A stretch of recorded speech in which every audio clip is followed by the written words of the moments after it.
Bonjour, je suis Delphine, je travaille dans le laboratoire l'UMR Biodiversité et Biotechnologie Fongique à Marseille et de l'INRAPACA.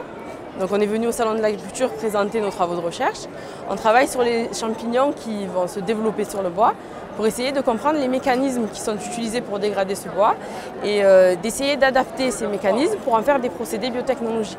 Donc des chercheurs et des ingénieurs de notre unité sont allés en Guyane dans la forêt tropicale pour collecter des champignons. Donc par exemple celui-là il a été collecté en Guyane. Ensuite on va les mettre au laboratoire en culture, comme ça dans les boîtes de pétri, et on les conserve. Donc actuellement on a une collection au CIRM champignons filamenteux d'à peu près 2000 souches qui sont conservées. Ensuite pour les étudier, on va les mettre en culture sur de la biomasse végétale. Donc là c'est de la paille de blé, ça permet aussi de valoriser des coproduits de l'agriculture. Donc pour que le champignon puisse se développer sur cette biomasse végétale, il va produire des molécules, donc des enzymes qui vont permettre de dégrader la matière pour s'en nourrir. Donc on va récupérer ces molécules et les purifier pour les caractériser. Et donc récemment, on a mis en évidence une nouvelle enzyme qui a été découverte qui permet de dégrader. Donc là, on a une représentation schématique, donc une maquette qui représente la lignocellulose qui est l'un des principaux constituants de la paroi végétale.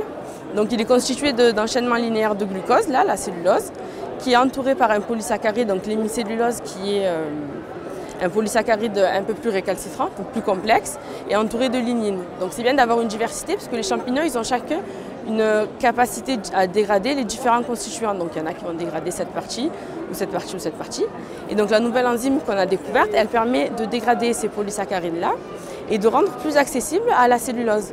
Donc la cellulose, c'est des enchaînements linéaires de glucose, et il y a des enzymes qui vont permettre de libérer des sucres simples, comme ça. Et ces sucres simples ils vont être utilisés pour être fermentés et produire des biocarburants comme le bioéthanol.